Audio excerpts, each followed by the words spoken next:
Today on Driven by Dreams, I'm joined by Jeff Everage, founder and president of Trident Proposal Management. Jeff began his entrepreneurial journey back in 1982 with a lawn care business and has since gone on to start and grow three companies, including Trident. With a background as a Navy SEAL and a degree in systems engineering from the Naval Academy, Jeff brings both discipline and vision to his work. He's passionate about mentoring, coaching, and leading teams.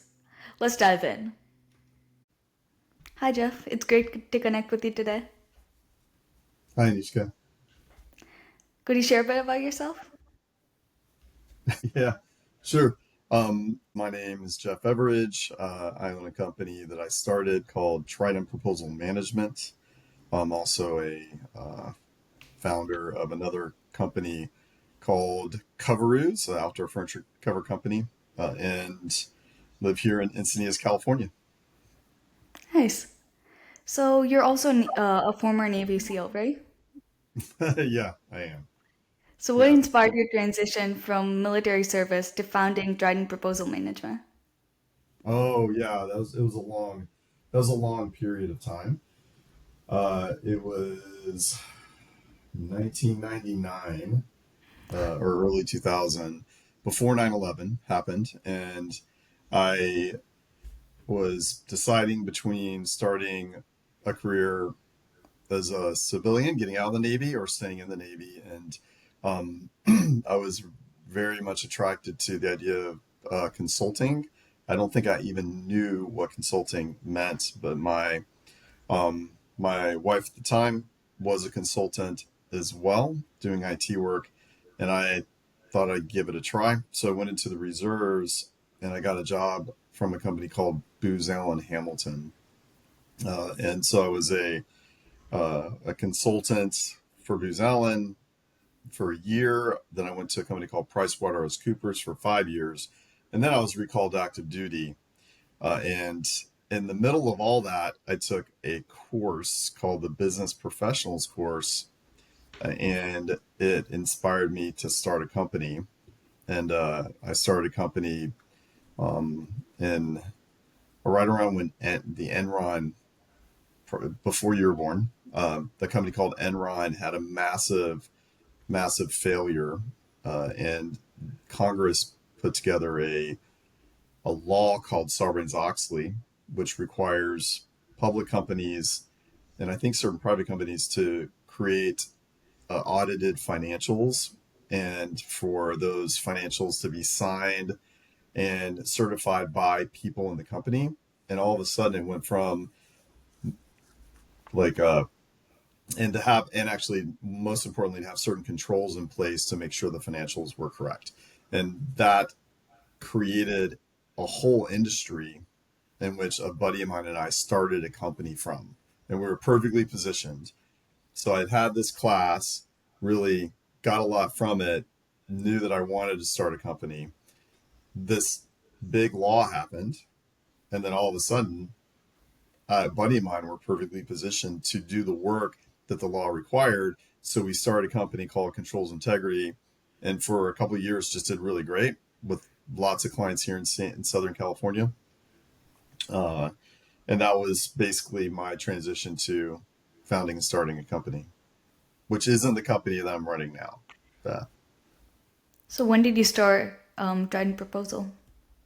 yeah. So in between Controls Integrity, oh yeah, in the middle of all that, another friend of mine came to me, just talking about what he was up to, and he was helping. He was a consultant helping a company in the outdoor furniture cover industry figure out how to grow and how to be sold. And I told him, hey, why don't we buy the company? And he globbed onto that, and I put money in. He found another bigger investor in himself, and we all bought this company, and he ran it. And then he found a manager to run it, and that's still going today. That was back in, gosh, I want to say 2003 or 2000. No, 2002 maybe. Yeah, it was a long time ago. It's been around for longer than Trident. In the middle of after Controls Integrity, I left Controls Integrity, and I just essentially left it during the 2000 right in 2006, 2007. I left controls integrity and I went to a startup that failed in 2008. In 2008, there was the great financial crisis. Lots of companies failed. We failed for a number of reasons that I'll get into. It was I was very much I was it was a very bad time for me. I was depressed.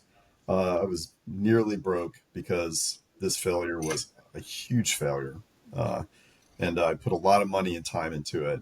And I was just kind of sitting on the bench, just waiting for the next thing, figuring out what I was going to do next.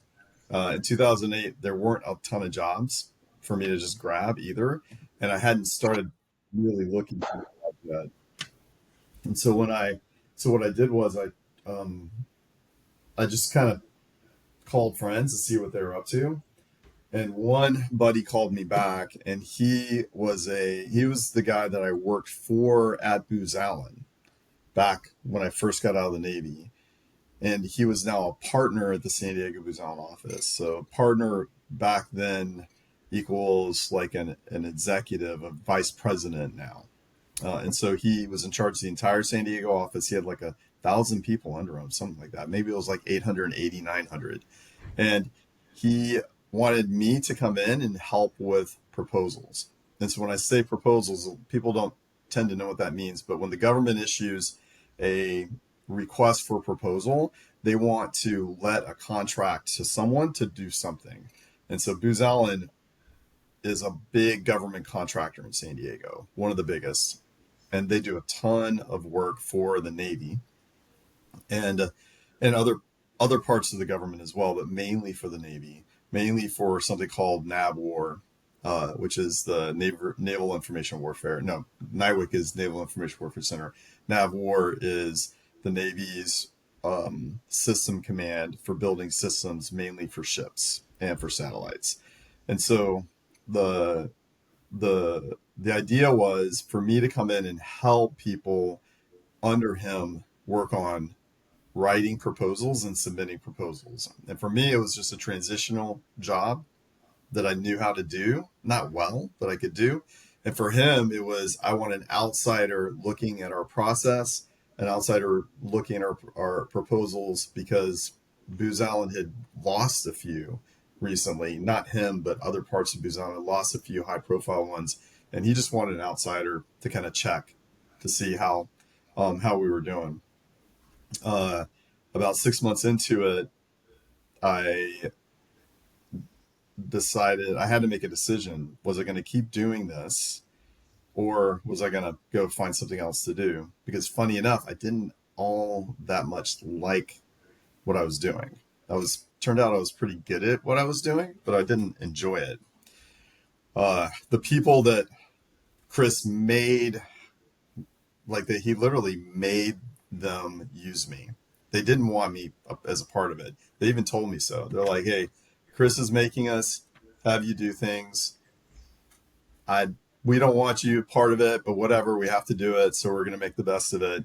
And within 6 months, I turned them around. They're like, "Yeah, we'll take as many Jeffs as we can get. That's what's super helpful. Everything's better. Our utilization's better. Our client interfaces are better. Our proposals are better. Everything's better. We want this." So Chris came back to me right when I was like, "Yeah, I don't think I want to do it." Chris is like, "I want you to staff up." And I'm like, "Okay, well, the one thing I know how to do is professional services, because I've been at Booz Allen and PricewaterhouseCoopers, and being a Navy SEAL is a little bit like professional services as well.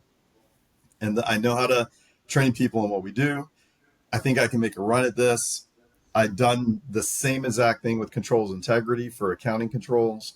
Why not? Why not? If I don't like doing the actual work, I'll just train people that that might like it, might not, and if I can get a good staff going, then I can do what I'm good at, which is the relationships, the business development, managing the company, and then they can deliver the work, and that I'll just give it a shot.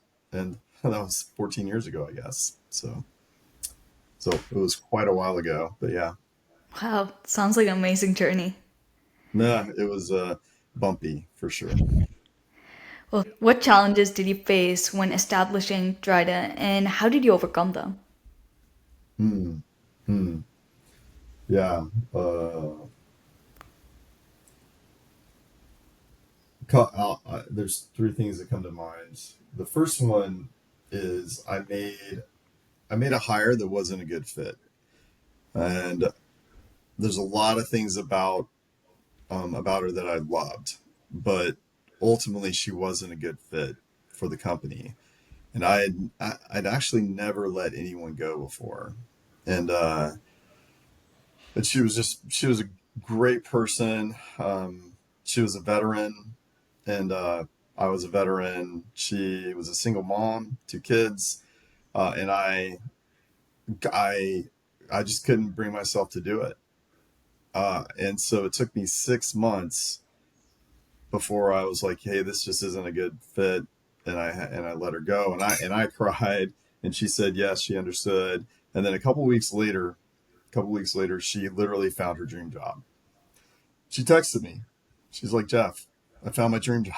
Wow. I'm so excited," and I don't even know if she would have even looked had it not been for me letting her go from a job that wasn't a good fit that we both knew. And so that was a really big lesson for me. And fast forward maybe 5 years, and one of my largest clients, kind of out of nowhere, found out that they were, and this is a large public company, this is a big company, right? And they found out that they had been overspending on the kind of work that we do.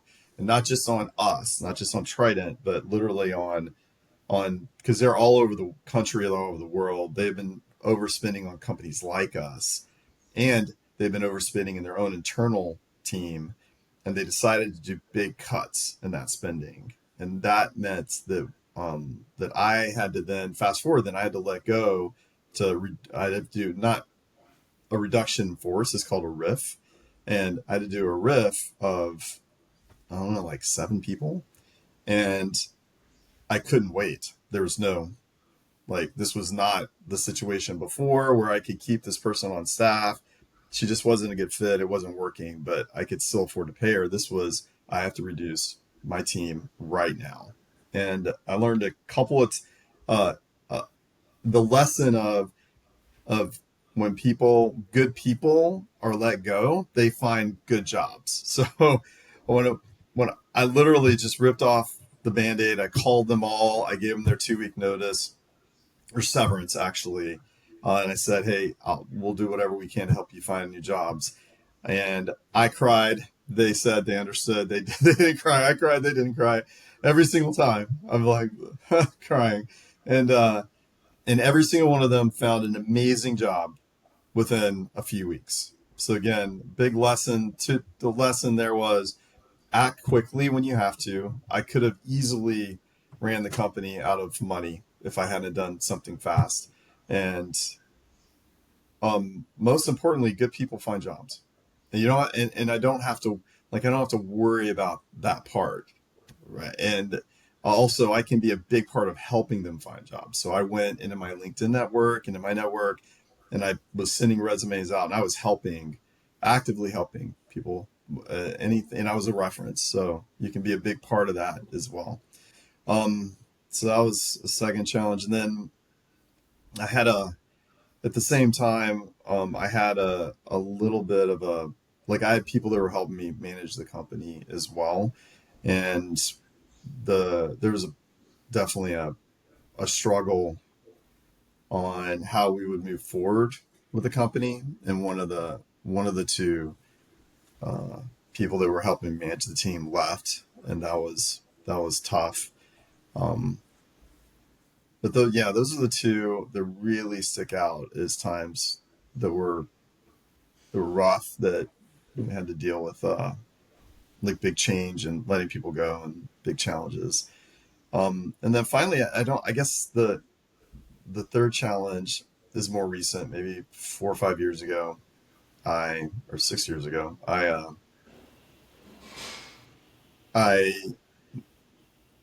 was so I knew I needed to do something different with the company, and because I was the bottleneck for almost everything. And so I was bicycling, road biking with a friend of mine, Ron Harrell, who's Raj knows him. Your dad knows him. He's a great guy. He had done something called EOS, and if you look over your shoulder, you'll see a book called Traction that was written by a guy named Dino Whitman, and he had done EOS in his company, and then he was going to coach other companies how to do it. I said, hey, I'll be your guinea pig. I was his second client. He's still my coach, and he quickly identified a major challenge that I had was I was in every seat of the company. I was the CFO. I was in charge of business development. I was in charge of operations. I was in charge of contracts. I was also the visionary of the company. I was the operations manager of the company. I was doing everything. And and so he basically said, you have a challenge that you don't really even realize how much it's impacting you, but you need to build a leadership team. And that kicked off the journey of what I would call modern, more sophisticated Trident is, where I'm not doing every single role. And I have a leadership team that's been with me for years now. Both of them have 10 years of tenure in the company. I have a fractional controller that helps with putting together the books. We have a great bookkeeper. I have an admin. So we have the infrastructure that we need so we can grow. And since putting all that in place, we've grown at a 15 to 20% clip every year up Wow. until this year. Yeah. So, speaking of leadership, what does effective leadership look like to you in high pressure environments? One thing that's interesting about what we do is that we're project oriented for the most part. And so the government entity here in San Diego, Snabor, will release an RFP, a request for proposal, and that proposal will need to be submitted usually in 30 days. And it's usually pretty significant amount of work for the 30 days. And what makes it even more pressure, not only do you have to maybe write 100 pages of content and then submit that to the government, but what makes it even harder is people's jobs are on the line. So quite often companies call us to defend their current work. So the government will issue an RFP to win the contract that they already have. And so there might be 100 people on this contract, and their jobs depend on the company that we're representing or helping winning that contract. So they're in there, they're helping write the proposal. We're in there, we're paid to write the proposal. And there's a very clear deadline that you can't pass, or you don't get to submit your proposal, you lose. And there's a lot of people that are like, this is our job. That's on the line. So this is a very high pressure environment for sure. There's absolutely no doubt that the lots on the line. And then you add to it, it might be like one time it was $1 billion contract. Like the stakes can be really, really, really high. And so it all creates pressure, and it all creates some interesting behaviors and interesting dynamics. And the way we manage that is we have a process that we follow. We call it fast prop, although sometimes it doesn't feel that fast. It's definitely faster than the way most people write proposals. And we just use the process and we manage to the process. And so if you look at EOS, Entrepreneur's Operating System, Traction, they talk about proven processes and following the process. So having proven processes that you follow, that everyone knows, is key to managing and leading through high pressure times. That's kind of micro. Then macro is more visionary, and having a really clear vision that you are moving to throughout the history of the company, right? And if you look back 12, 13, 14 years ago, I did not have a clear vision. I was doing all the roles.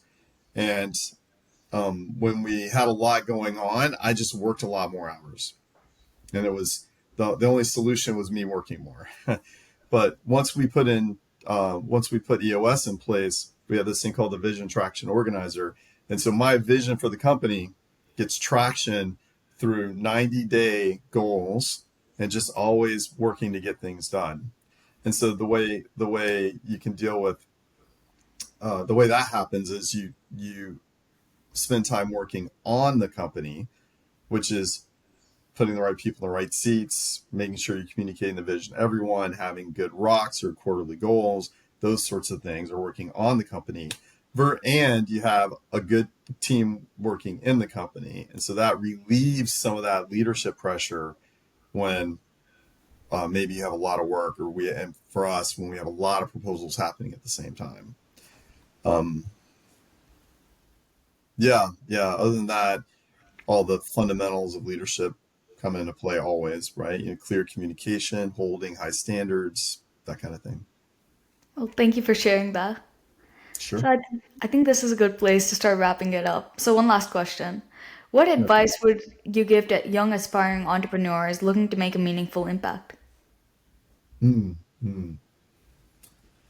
Um,